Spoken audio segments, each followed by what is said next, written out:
ನಮಸ್ಕಾರ. ಒಂದೇ ಕೃಷ್ಣಂ ಜಗದ್ಗುರು, ಸರ್ವಂ ಶ್ರೀಕೃಷ್ಣಾರ್ಪಣಮಸ್ತು. ಬನ್ನಿ, ನಾನು doctor Dasari Govinda, advocate from Supreme Court of India. ಬನ್ನಿ, ಇವತ್ತು ಕರ್ನಾಟಕ ರಾಜ್ಯಕ್ಕೆ ಸಂಬಂಧಪಟ್ಟಿರ್ತಕ್ಕಂಥ ಒಂದು ಕುತೂಹಲಕಾರಿಯಾಗಿರ್ತಕ್ಕಂತಹ ಒಂದು ಕಾಂಗ್ರೆಸ್ ಸರ್ಕಾರದ ಸಿದ್ದರಾಮಯ್ಯನವರ ನಡಿಗೆಯ ಬಗ್ಗೆ ಒಂದು ವಿಶೇಷವಾಗಿರ್ತಕ್ಕಂಥ ಒಂದು ಎಪಿಸೋಡ್ ಮಾಡಬೇಕು ಅಂತ ಹೇಳಿ ನಾನು ನಿಮ್ಮ ಮುಂದೆ ಬಂದಿದ್ದೀನಿ. ಈ ವಿಡಿಯೋ ಪೂರ್ತಿ ನೋಡಿ, ಇಷ್ಟ ಆದರೆ ಲೈಕ್ ಮಾಡಿ, ಶೇರ್ ಮಾಡಿ, ಕಮೆಂಟ್ ಮಾಡಿ ಮತ್ತು ಸಬ್ಸ್ಕ್ರೈಬ್ ಮಾಡಿ. ಬನ್ನಿ, ಈ ಕಾಂಗ್ರೆಸ್ ಸರ್ಕಾರ 2 ವರ್ಷಗಳ ಒಂದು ಸಾಧನೆ ಏನು ಅಂತ ಹೇಳಿದ್ರೆ, ಯಾಕಂತ ಹೇಳಿದ್ರೆ 2023ರಲ್ಲಿ ಕಾಂಗ್ರೆಸ್ ಪಕ್ಷಕ್ಕೆ ರಾಜ್ಯದಲ್ಲಿ ಒಂದು ಬಂಪರ್ ಮೆಜಾರಿಟಿ, ಸುಮಾರು 136 ಸೀಟುಗಳ ಪೈಕಿ ಕಾಂಗ್ರೆಸ್ಗೆ ಒಂದು ಅದ್ಭುತವಾಗಿರ್ತಕ್ಕಂತಹ ಒಂದು ಮ್ಯಾಂಡೇಟ್ ಅನ್ನು ಕೊಟ್ಟರು. ಅವತ್ತು ಇಡೀ ಜನ ಎಲ್ಲ ಕಾಂಗ್ರೆಸ್ ಮೇಲೆ ವಿಶ್ವಾಸ ಇಟ್ಟು ಈ ಒಂದು ದೊಡ್ಡ ಮಟ್ಟದ ಒಂದು ಮ್ಯಾಂಡೇಟ್ ಅನ್ನು ಕೊಟ್ಟರು. ಆದರೆ ಈ ಕಾಂಗ್ರೆಸ್ ಸರ್ಕಾರ 2023ರಲ್ಲಿ ಅಧಿಕಾರಕ್ಕೆ ಬಂದ ನಂತರ ಸುಮಾರು 2 ವರ್ಷಗಳೇ ದಾಟೋಯ್ತು. ಈ 2 ವರ್ಷಗಳಲ್ಲಿ ಏನೆಲ್ಲ ಭ್ರಷ್ಟಾಚಾರ ಮಾಡಬೇಕು ಎಲ್ಲವನ್ನು ಮಾಡಿದ್ದಾಯ್ತು. ಉದಾಹರಣೆಗೆ, ಸ್ವತಃ ಈ ರಾಜ್ಯದ ಮುಖ್ಯಮಂತ್ರಿಗಳು ಶ್ರೀ ಸಿದ್ದರಾಮಯ್ಯನವರೇ ಸ್ವತಃ ಅವರು ಮತ್ತು ಅವರ ಕುಟುಂಬವೇ ಮುಡಾ ಹಗರಣದಲ್ಲಿ ಸುತ್ತಾಕೊಂಡಿದ್ದಾರೆ, ಮುಡಾ ಹಗರಣದಲ್ಲಿ ಸಿಕ್ಕಾಕೊಂಡಿದ್ದಾರೆ. A1, A2, A3 ಎಲ್ಲ ಅವರೇ ಸಿಕ್ಕಾಕೊಂಡಿದ್ದಾರೆ. ಅಷ್ಟೇ ಅಲ್ಲ, ಮಹರ್ಷಿ ವಾಲ್ಮೀಕಿ ಅಭಿವೃದ್ಧಿ ನಿಗಮ, ST ಪರಿಶಿಷ್ಟ ಪಂಗಡಕ್ಕೆ ಸಂಬಂಧಪಟ್ಟಿರ್ತಕ್ಕಂತಹ ಮಹರ್ಷಿ ವಾಲ್ಮೀಕಿ ನಿಗಮದಲ್ಲಿ ಸಾಕ್ಷಾತ್ 187 ಕೋಟಿ ರೂಪಾಯಿ ಭ್ರಷ್ಟಾಚಾರ ಆಯಿತು. ಇದಕ್ಕೆ ಸಂಬಂಧಪಟ್ಟಿರೋ ಹಾಗೆ ನಾಗೇಂದ್ರ ಅವರನ್ನು ಸಸ್ಪೆಂಡ್ ಮಾಡಲಾಯಿತು. ಅವರನ್ನು ಕ್ಯಾಬಿನೆಟ್ನಿಂದ ಅವರನ್ನು ತೆಗೆದುಹಾಕಿದ್ರು, ಅರೆಸ್ಟ್ ಆದರು. ಆದರೆ ಇತ್ತೀಚಿನ ದಿನಗಳಲ್ಲಿ ಈ ಇಡಿ ತನಿಖೆ ಮಾಡ್ತಾ ಇದೆ ಈ ಒಂದು ಹಗರಣದ ಬಗ್ಗೆ, ಈ ಒಂದು ST ಸಂಬಂಧಪಟ್ಟ ಹಾಗೆ. ಆದರೆ ಇತ್ತೀಚಿನ ದಿನಗಳಲ್ಲಿ ಕೋರ್ಟ್ ಕೂಡ ಒಂದು ಹೆಜ್ಜೆ ಮುಂದೆ ಹೋಗಿ ಈ ಒಂದು ಪ್ರಕರಣವನ್ನು CBIಗೆ ವಹಿಸಿಕೊಡಲಾಗಿದೆ. ಈ ಎಲ್ಲ ಪ್ರಕರಣಗಳನ್ನು ನೋಡ್ತಾ ಇದ್ರೆ ಕಾಂಗ್ರೆಸ್ ಪಕ್ಷಕ್ಕೆ ಈ ಒಂದು ಕೋರ್ಟ್ ಆಗಿರ್ಬೋದು, ಜನ ಆಗಿರ್ಬೋದು, ಹೆಜ್ಜೆ ಹೆಜ್ಜೆಗೂ ಕೂಡ ಮುಖಭಂಗ ಮಾಡ್ತಾ ಇದ್ದಾರೆ. ಹೆಜ್ಜೆ ಹೆಜ್ಜೆಗೂ ಕೂಡ ಅವರ ಭ್ರಷ್ಟಾಚಾರವನ್ನು ಬೀದಿಗೆ ಎಳಿತಾ ಇದ್ದಾರೆ. ಇದು ಒಂದು ಕಡೆ. ಏನೇ ಆದರೂ ಕೂಡ ಸಿದ್ದರಾಮಯ್ಯನವರ ಸರ್ಕಾರ 2 ವರ್ಷಗಳು ಆಯ್ತು. 2 ವರ್ಷಗಳ ಸಾಧನೆ ಏನು ಅಂತ ಹೇಳಿದ್ರೆ, ಜನ ಹೇಳ್ತಾ ಇದ್ದಾರೆ ಕಾಂಗ್ರೆಸ್ ಸರ್ಕಾರದ ಸಾಧನೆ ಶೂನ್ಯ, ಸಿದ್ದರಾಮಯ್ಯನವರ ಸರ್ಕಾರ ಶೂನ್ಯ. ಕಳೆದ 2013ಕ್ಕೆ ಏನಾದರೂ ಹೋಲಿಸಿದ್ರೆ ಸಿದ್ದರಾಮಯ್ಯನವರ ಸರ್ಕಾರ ಅತ್ಯಂತ ಅದ್ಭುತವಾಗಿ ಕೆಲಸ ಮಾಡಿದ್ದಾರೆ ಅನ್ನುವ ಒಂದು ವಿಚಾರ. ಆದರೆ 2ನೇ ಬಾರಿಗೆ ಸಿದ್ದರಾಮಯ್ಯನವರ ಸರ್ಕಾರ, ಕಾಂಗ್ರೆಸ್ ಸರ್ಕಾರ, ವಿಶೇಷವಾಗಿ ಸಿದ್ದರಾಮಯ್ಯನವರ ನೇತೃತ್ವದ ಸರ್ಕಾರ ಭ್ರಷ್ಟಾಚಾರದಲ್ಲಿ ತೊಡಗಿದೆ. ಭ್ರಷ್ಟಾಚಾರಕ್ಕೆ ಮತ್ತೊಂದು ಹೆಸರು ಸಿದ್ದರಾಮಯ್ಯನವರು ಅಂತ ಈಗಾಗಲೇ ಜನ ಕೂಗಾಡ್ತಾ ಇದ್ದಾರೆ. ಮೊನ್ನೆ ಒಂದು ಸಂಸ್ಥೆ ಒಂದು ವರದಿಯನ್ನು ಕೂಡ ಕೊಟ್ಟಿದೆ.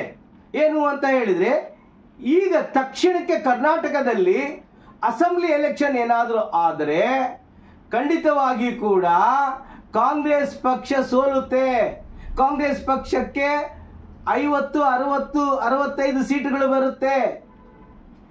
ಬಿಜೆಪಿಗೆ 130, 140 ಸೀಟುಗಳು ಬರುತ್ತೆ. JDSಗೆ 7-8 ಬರುತ್ತೆ ಅಂತ ಒಂದು ವರದಿ ಕೂಡ ಬಂದಿರತಕ್ಕಂಥದ್ದು ಎಲ್ಲರಿಗೂ ಕೂಡ ಗೊತ್ತಿರ್ತಕ್ಕಂಥ ವಿಚಾರ. ಆದರೆ ಇಷ್ಟೆಲ್ಲ ಸರ್ಕಾರಕ್ಕೆ, ಕಾಂಗ್ರೆಸ್ ಪಕ್ಷಕ್ಕೆ ಡ್ಯಾಮೇಜ್ ಆದರೂ ಕೂಡ ಒಂದು ಕಡೆ ಬೆಲೆ ಏರಿಕೆ. ಎಂತಹ ಬೆಲೆ ಏರಿಕೆ? ಬೆಳಿಗ್ಗೆ ಎದ್ದು ಹಾಲು ಕುಡಿಯುವ ಹಾಲಿನಿಂದ ಹಿಡಿದು ರಾತ್ರಿ ಕುಡಿಯುವ ಆಲ್ಕೋಹಾಲ್ವರೆಗೂ ಕೂಡ ಎಲ್ಲವನ್ನು ಕೂಡ ಪ್ರೈಸ್ ರೈಸ್ ಮಾಡಿದ್ದಾರೆ. ಯಾವ ವಿಷಯದಲ್ಲಿ ಅವರು ಪ್ರೈಸ್ ರೈಸ್ ಮಾಡಿಲ್ಲ.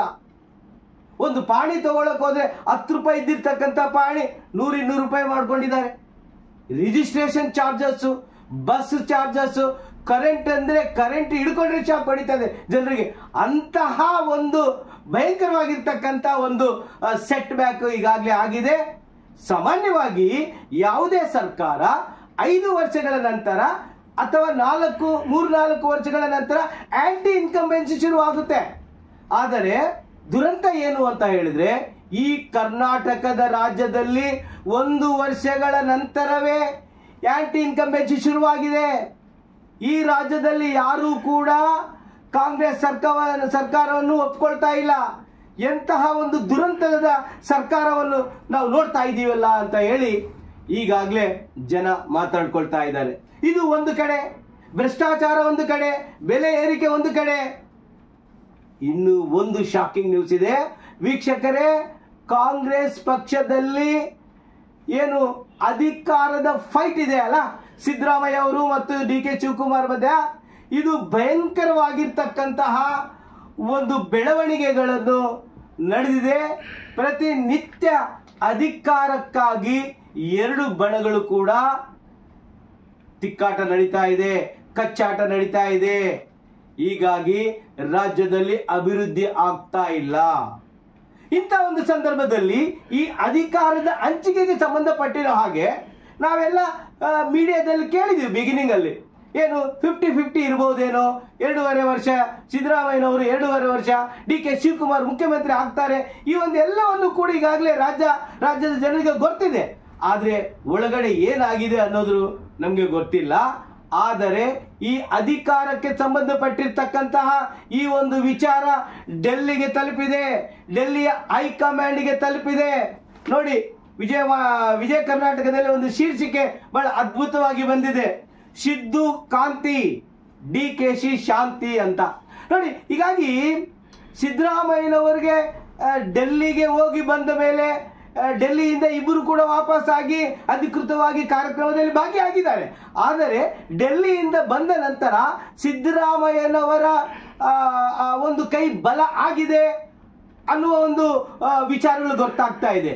ಯಾಕೆ ಅಂತ ಹೇಳಿದ್ರೆ, ಸಿದ್ದರಾಮಯ್ಯನವರು ಬಹಳ ಸ್ಪಷ್ಟವಾಗಿ ಈ ಸಾರಿ 5 ವರ್ಷಗಳವರೆಗೂ ನಾನೇ ಮುಖ್ಯಮಂತ್ರಿ ಆಗಿರ್ತೀನಿ ಅಂತ ಅಂದ್ರೆ, ಈಗ 2 ವರ್ಷ ಈಗಾಗಲೇ ಆಗೋಗಿದೆ, ಇನ್ನು ಮುಂದೆ ಇರ್ತಕ್ಕಂತಹ 3 ವರ್ಷಗಳಿಗೆ ನಾನೇ ಮುಖ್ಯಮಂತ್ರಿ ಅಂತ ಹೇಳಿ ಖಂಡಿತವಾಗಿ ಹೇಳಿದ್ದಾರೆ.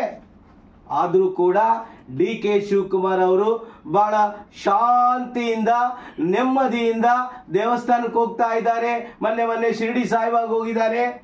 ಏನೇ ಆದರೂ ಕೂಡ ಇವೆರಡರ ಮಧ್ಯದಲ್ಲಿ ಮತ್ತೆ ಡಿ.ಕೆ. ಶಿವಕುಮಾರ್ ಅವರು ಡೆಲ್ಲಿಗೆ ಹೋಗಿದ್ದಾರೆ ಅನ್ನುವ ಒಂದು ವಿಚಾರ ಕೂಡ ಬರ್ತಾ ಇದೆ.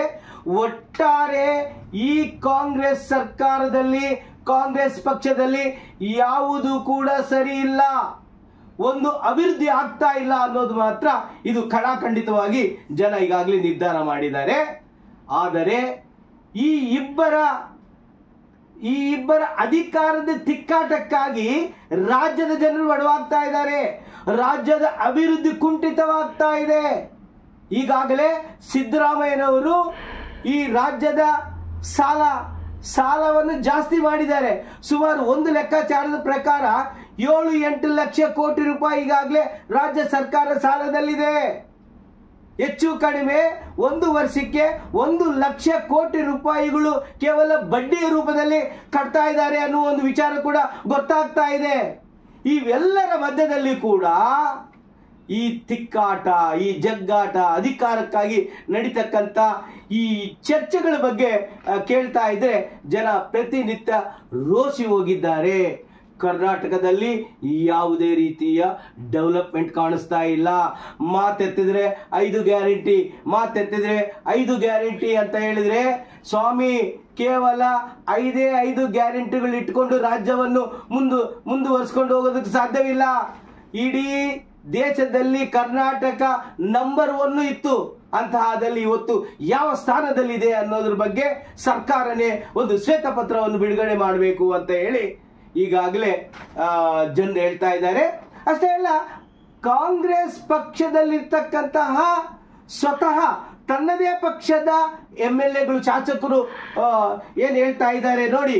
ಒಂದು ಕಡೆ ಭ್ರಷ್ಟಾಚಾರ ಜಾಸ್ತಿ ಆಗಿದೆ, BR ಪಾಟೀಲ್ ಹೇಳ್ತಾರೆ ವಸತಿ ಇಲಾಖೆಯಲ್ಲಿ ಬ್ರಹ್ಮಾಂಡ ಭ್ರಷ್ಟಾಚಾರ ಆಗಿದೆ ಅಂತ ಹೇಳ್ತಾ ಇದ್ದಾರೆ. ಅದಕ್ಕೆ ಸಂಬಂಧಪಟ್ಟ ಹಾಗೆ ರಾಜು ಕಾಗೆ ಅವರು ಕೂಡ ಹೇಳ್ತಾ ಇದ್ದಾರೆ. ಬಸವರಾಜ ರಾಯ ಅವರು ಅದೇ ಒಂದು ಹೆಜ್ಜೆ ಮುಂದೆ ಹೋಗಿ ಹೇಳ್ತಾರೆ, ನಿಮಗೆ ರೋಡ್ ಬೇಕಾ ಅಥವಾ ಗ್ಯಾರಂಟಿ ಬೇಕಾ? ಗ್ಯಾರಂಟಿ ಬೇಕು ಅಂದ್ರೆ ಅಭಿವೃದ್ಧಿ ಇಲ್ಲ, ಗ್ಯಾರಂಟಿ ಬೇಕಂದ್ರೆ ಅಭಿವೃದ್ಧಿ ಇಲ್ಲ, ಅಭಿವೃದ್ಧಿ ಬೇಕಂದ್ರೆ ಗ್ಯಾರಂಟಿ ಇಲ್ಲ, ಚಾಯ್ಸ್ ನಿಮ್ಮದು, ನೀವು ಡಿಸೈಡ್ ಮಾಡಿ ಅನ್ನೋ ಒಂದು ಮಟ್ಟಿಗೆ ಹೋಗಿದ್ದಾರೆ. ಹಾಗೆ ನೋಡಿದ್ರೆ ಬೇಳೂರು ಗೋಪಾಲಕೃಷ್ಣ ತಮ್ಮದೇ ಶಾಸಕರು ಹೇಳ್ತಾ ಇದ್ದಾರೆ, ಈ ವಸತಿ ಇಲಾಖೆಯಲ್ಲಿ ಇಂತಿಷ್ಟು ಭ್ರಷ್ಟಾಚಾರ ನಡೆದಿದೆ, ಇದ್ರ ಬಗ್ಗೆ ತನಿಖೆ ಆಗಲಿ ಅನ್ನೋದ್ರ ಬಗ್ಗೆ ಹೇಳ್ತಾ ಇದ್ದಾರೆ. ಗೋಪಾಲಕೃಷ್ಣ ಮೊಳಕಾಲ್ಮೂರು ತಾಲೂಕಿನ ಶಾಸಕರು, ಅವರು ಕೂಡ ಒಂದು ಟಾಯ್ಲೆಟ್ ಕಟ್ಟಕ್ ಆಗ್ತಾ ಇಲ್ಲ, ಒಂದು ಡ್ರೈನೇಜ್ ಮಾಡಕ್ ಆಗ್ತಾ ಇಲ್ಲ, ಒಂದು ಸ್ಕೂಲ್ ಪೇಂಟ್ ಹಾಕೋದಕ್ಕೆ ಆಗ್ತಾ ಇಲ್ಲ. ನಾನು MLA ಆಗಿ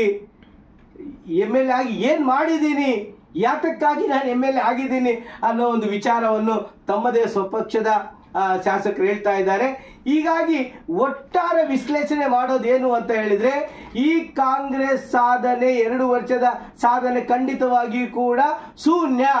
ರಾಜ್ಯದ ಅಭಿವೃದ್ಧಿ ಆಗ್ತಾ ಇಲ್ಲ, 1 ಕಿಲೋಮೀಟರ್ ರಸ್ತೆಗಳು ಕೂಡ ಆಗ್ತಾ ಇಲ್ಲ ಅಂತೇಳಿ ಈಗಾಗಲೇ ಭಾರತೀಯ ಜನತಾ ಪಾರ್ಟಿ ಪ್ರತಿದಿನ ತನ್ನ ಸ್ಟೇಟ್ಮೆಂಟ್ ಅಲ್ಲಿ ಕೊಡ್ತಾ ಇದೆ.